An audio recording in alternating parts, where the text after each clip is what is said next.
Good evening everyone. This is Jasila Mujib welcoming you to a brand new episode of BMC Global Live Alhilal Health World Nothing But Lifestyle. Your health is our concern, so we bring before you an efficient doctor and a relevant topic in each episode. Today's episode, the topic is uterine fibroids and their treatment. We are very fortunate to have Dr. Brahma Lakshmi. She is a specialist in obstetrics and gynecology at Al Hilal Hospital, Muharraq. She has an experience of 8 years and is specialized in laparoscopy surgery. Hello doctor, welcome to the show. Doctor, our topic is uterine fibroids. Today it's a matter of concern for many women about the uterine fibroids. Can you explain what are uterine fibroids for our viewers? Uterine fibroids are very common benign tumors. When I say a tumor and benign means it's not cancerous at all. I can't say at all, but still non-cancerous tumors which arise from the uterine muscle cells. Okay. So they are also called leiomyoma or just myoma, and more commonly benign. Yes. Okay, doctor. I want to know around what age women are prone to uterine fibroids? Uterine fibroids are more commonly diagnosed in 30s and 40s. Okay. But fibroids can be seen as early as just after menarche or up to menopause. Up to menopause, from menarche to menopause. That is a reproductive age group. Yes. So it means that fibroids are found in the reproductive age of a woman. Yes. In the lifestyle. In about 40 to 80% of patients reaching 50 years, we do diagnose fibroids in various forms. Is there a chance of fibroids after menopause? Fibroids don't grow after menopause, because if you know the reason why a fibroid arises, fibroids are fed by our estrogen and progesterone, our female hormones. So that is the reason why it is more commonly seen during the reproductive age group when we are producing estrogen and progesterone.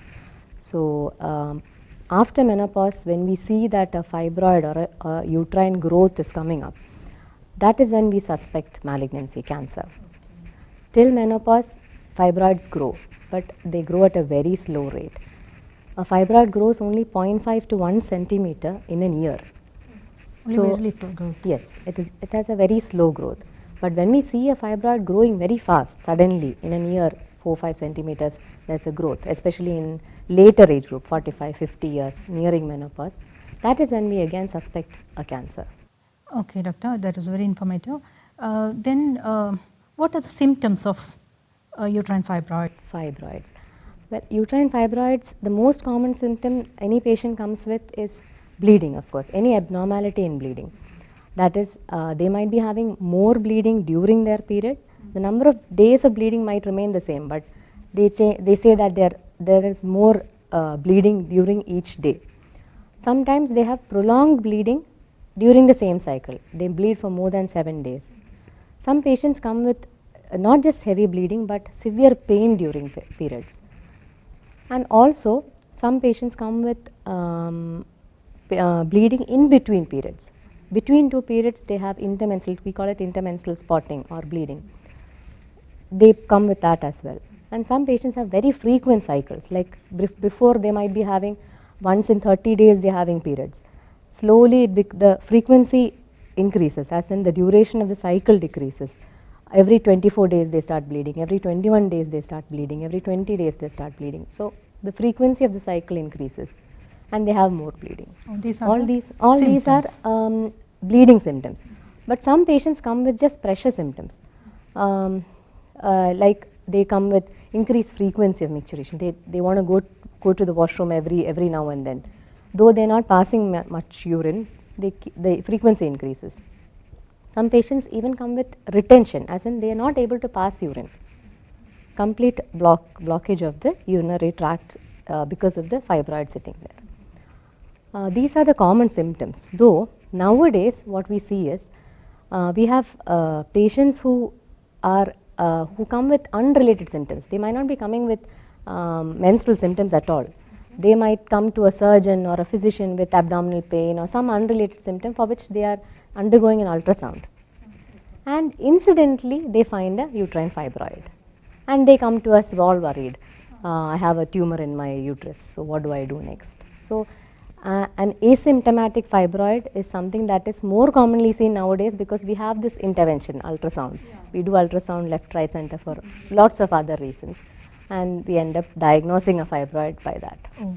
So symptoms will be present or may not be present May not also. be present at all. Okay.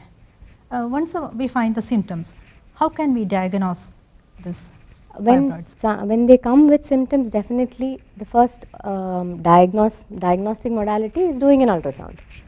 So clinically, of course, we can, if the uterine fibroid is large enough for us to feel through the abdomen, some patients come with just a swelling in the abdomen. So they might not have too much of bleeding, but a swelling in the abdomen. So we suspect fibroid, then we send them for an ultrasound. That is when we actually diagnose fibroid. But then there are some patients where we have to go ahead with doing an MRI after an ultrasound, after diagnosing a fibroid, of course. But the MRI is most commonly done as a diagnostic modality when we are planning on a surgery.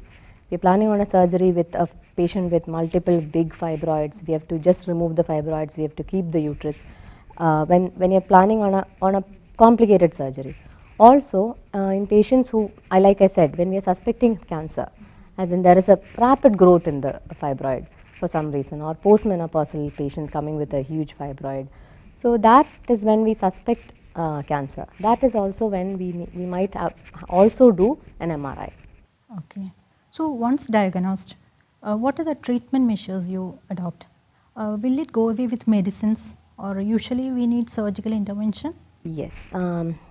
See, medicines are effective in some fibroids.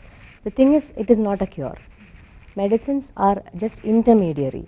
As in, imagine we are planning on a surgery for a patient, but the patient was having so much of bleeding that she is anemic. We need to correct her anemia before we plan on a surgery. So that intermittent period, we might end up giving them medications. That is, there are medicines which actually shrink fibroids, medicines and injectables, injections, as in we call them ulipristal. We have ulipristal, mifepristone tablets. Also we have GnRH analog injections which can be given during that intermittent period just to keep the symptoms at bay so that we can plan a surgery later on. They don't cure fibroids. And another place where we use medicines is when the fibroids are very small, we don't need a surgical intervention, and because of the fibroids, the only symptom is the patient is bleeding a lot. So just to decrease the bleeding so that the patient doesn't end up being anemic and not able to do their daily routine activities, that is when we give them tablets like tranexamic acid, mefenamic acid, which keep the bleeding at bay, and also the symptoms of dysmenorrhea, pain during menstruation, they keep them at bay. And patients will be able to go forward with a normal life just by taking those tablets only during periods. So the rest of the days they are pill free as well. They can continue taking it every month just during periods so that they don't bleed a lot. So we keep the symptoms at bay. As I said, the fibroids don't grow very fast. So maybe after a year or 5 years, maybe they might end up having a surgery later on because of the slow growth of fibroid. But for the time being, or at least for a year or two, they would be able to we would be able to manage them with just the medicines. Also, we also use contraceptive pills. Again, the only intent there is to keep the bleeding at bay so that they don't bleed and become anemic. That is not a temporary relief. It is all temporary. All medications are temporary. Be it medicines given for bleeding to prevent not prevent, as in decrease the amount of bleeding, and also be it medicines which are used to shrink the fibroid for the time being, but they cannot be used for a long term because of their own side effects. The tablets have side effects which on prolonged use won't be suitable for the patient. Yes. What are the common surgical methods you adopt? Yes, once medical management fails, like we are not able to keep the bleeding at bay even with these tablets, when the fibroids reach a huge size, and in some patients who are planning on pregnancy, so they might have been diagnosed with a fibroid just after they got married or before that because of some other reason they went for a checkup. Those patients need need the uterus there. They want to have a baby, so retain the uterus. So we do a uterine preserving surgery, which is myomectomy. Myomectomy, we remove just the fibroids. It may be single fibroids, maybe multiple fibroids, but we can go ahead and do it. And myomectomy also, there are the fibroids are the type of tumor of the location of the tumor actually. Fibroids can be submucosal, as in they can grow into the uterine cavity, or they can be on the outside, subserosal fibroids, or it can be within the uterine wall itself, intramural fibroids. So depending upon the position of the fibroid also, we choose the treatment, the surgical modality. If it's inside the uterine cavity, we can go ahead do a minimally invasive procedure called a hysteroscopic myomectomy, where we go from below into the uterine cavity, take out the fibroid in piecemeal actually. We can't take out the whole fibroid as such. We call it morcellation. We take out the fibroid in pieces, and that is one treatment modality. The second one is, of course, the second minimally invasive procedure that we do is laparoscopic myomectomy. We go in with cameras and remove the myoma. We again, the fibroid might be big, like 5 or 6 centimeters. What we do is we morcellate it. We remove it out in pieces through that 1 centimeter hole. That, yes, laparoscopic. Then of course, there are some situations where we have to go ahead with an open myomectomy. Then we open the abdominal cavity and go ahead and just remove the fibroids. Can you explain one such situation we do open surgery? Open surgeries usually, one thing is the access for laparoscopy when it's not very good, when they're very huge, the fibroids are very huge, or there are so many multiple fibroids that we might not be able to achieve good hemostasis, good blood as in bleeding control during laparoscopy. Those are situations when we might end up thinking, okay, we'll do an open myomectomy and close up the patient. That's it.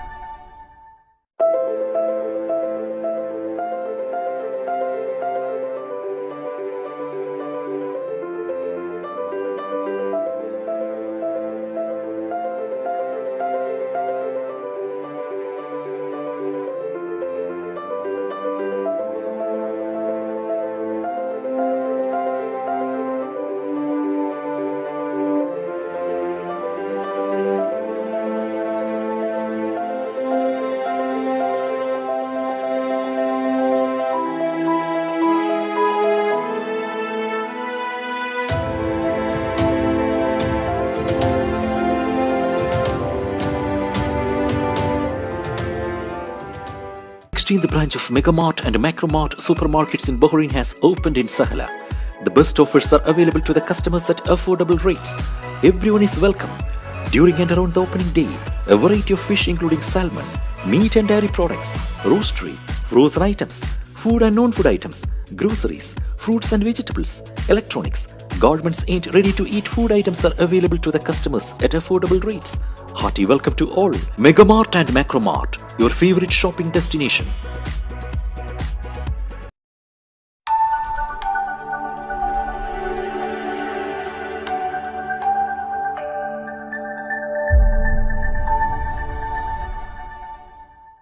Okay. Doctor, any risks associated with risk factors associated with such surgery? Normally, myomectomies always have the risk of bleeding because the uterine fibroid is arising from the myoma, the wall of the uterus itself, and hence the blood flow to the fibroid is through the uterine vessels itself. And when we try to remove a myoma, the blood loss during the removal might be so bad that we might end up doing a hysterectomy. We might have to save the patient's life by removing the uterus itself. So that is one thing that we have to be always, we always discuss that with the patient before we go ahead and do a myomectomy. That is always there. Then doctor, is there a chance of this tumors growing malignant? Yes, yes. Like I told you, it is we suspect malignancy only when they grow very fast or when they are seen in suddenly postmenopausal women. After menopause, when we see a fibroid which is growing, of course we think of malignancy. But the chances are very low, 1 to 2 in 1,000 of diagnosed fibroids maybe. That's all that is there. And very minor chance only? Yes, yes. Very rare chance of fibroids turning malignant. Then doctor, there is a common doubt that fibroids will cause infertility in women. Fibroids do cause infertility, but after we say that a fibroid is causing infertility only after ruling out all the other causes of infertility. Because fibroids to cause infertility, there are certain conditions, like I said, submucosal fibroids, fibroids which are bulging into the uterine cavity. They can cause recurrent abortions because the fibroid, the implantation might happen on the fibroid instead of the good endometrium, and that might not stay and it might get aborted. Similarly, if there are multiple fibroids distorting the uterine cavity, again preterm labor or abortions can happen. Also, if there are so many fibroids and in such a position that it is kinking the fallopian tube. Fallopian tube is through which we conceive and then the embryo is implanted into the uterine cavity. So if the fallopian tube is kinked, both the fallopian tubes, that's again a catch. That is something that is very rarely seen. So those are the only conditions I feel that it can end up with the infertility per se. Fibroid per se becoming a reason for infertility is only in those conditions. Very rare case. Very rare, yes. Okay. Then I have heard that fibroids once removed, there is always a tendency of them coming back. Is it so? See, fibroids are tumors that arise from the myometrial cells. So each fibroid is just one cell that keeps multiplying. Okay. So we remove one myoma, the other the myometrial cells within our body still have the propensity or tendency to form new fibroids, right?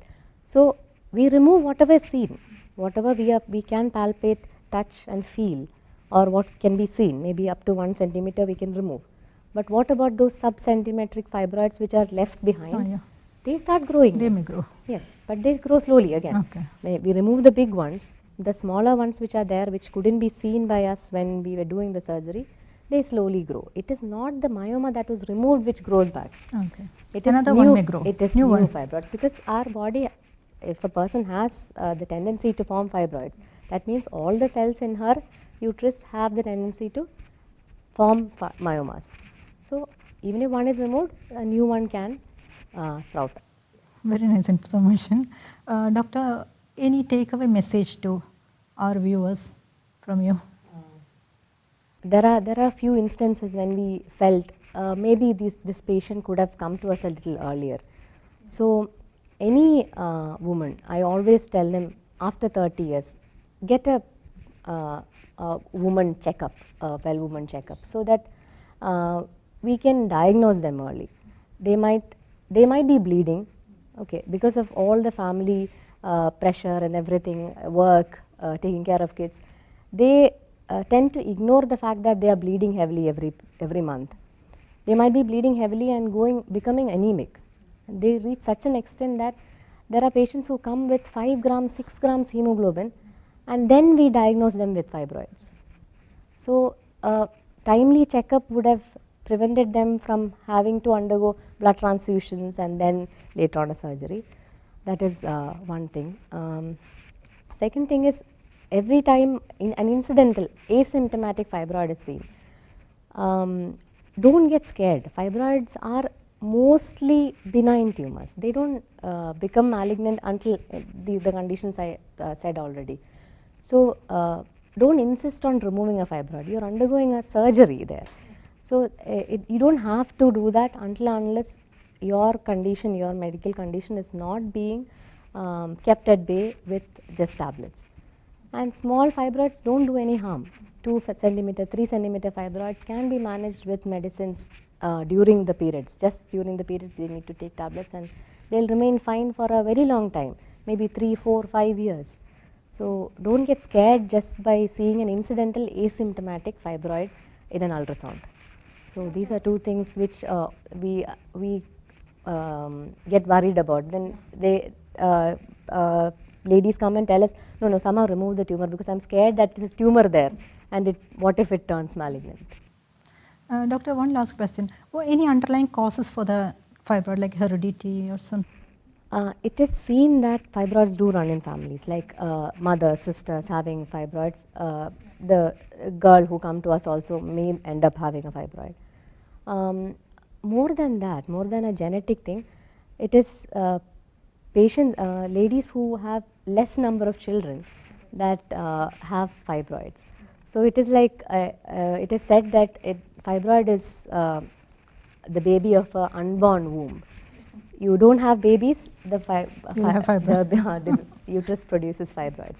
It's basically more because estrogen and progesterone is continuously there in a patient who don't have babies, while they are kept at bay. There is no ovulation happening for a long time when they are pregnant for multiple times, and during pregnancy and lactation the hormone levels go down, as in we are not ovulating, and hence maybe it is protecting the uterus from producing fibroids. Thank you, doctor. Thank you for being with us in your busy schedule and giving us a lot of valuable information. Thank you once again. Thank you so much. Thank you for having me here. So viewers, I hope this was very informative and useful for you. To view more informative episodes, tune into Al Hilal Health World every Tuesday at 8 p.m. Bahrain time. Till then, this is Jasila Mujib signing off. Stay healthy and happy always. Thank you.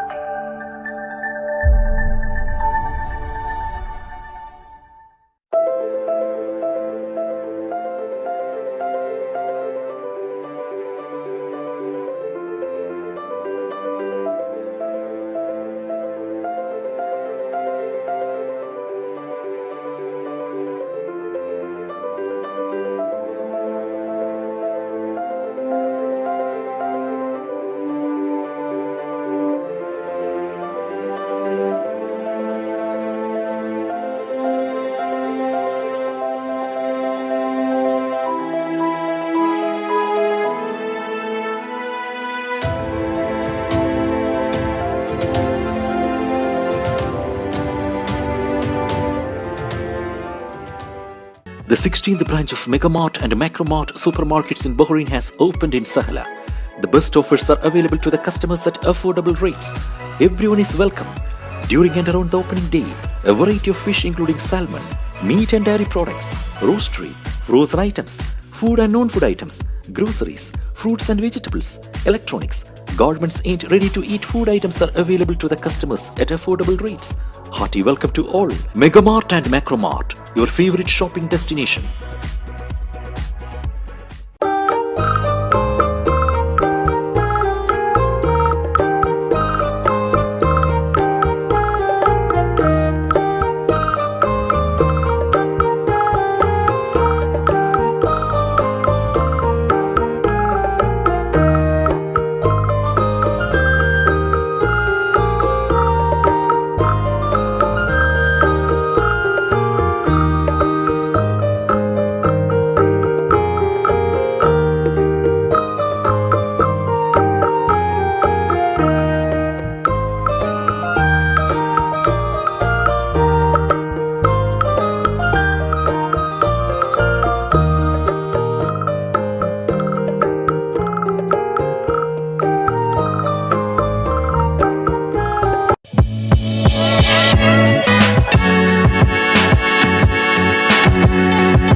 വാഴയിലയിൽ കുത്തരിച്ചോറും പരിപ്പും പപ്പടവും സാമ്പാറും അവിയലും തോരനുമൊക്കെയായി ഒരു പൊതിച്ചോറ് കിട്ടിയാലോ? കൊതിച്ചു നിൽക്കാതെ വരൂ, മോനോ ലൗഞ്ച് ആൻഡ് റെസ്റ്റോറന്റിലേക്ക്. സൗത്ത് ഇന്ത്യൻ, ചൈനീസ്, ഗ്രിൽ തുടങ്ങിയ വ്യത്യസ്ത രുചിഭേദങ്ങൾ നിങ്ങൾക്ക് ആസ്വദിക്കാം ഫാമിലി ഫസ്റ്റ് ക്ലാസ് റെസ്റ്റോറന്റായ മോനോയിൽ നിന്നും. കൂടാതെ party hall, private parking, licence, shisha, live music എന്നിവയും ലഭ്യമാണ്. Mono lounge and restaurant after Siam garage, Lulu Dana mall road, Burhama. Contact number 7793 411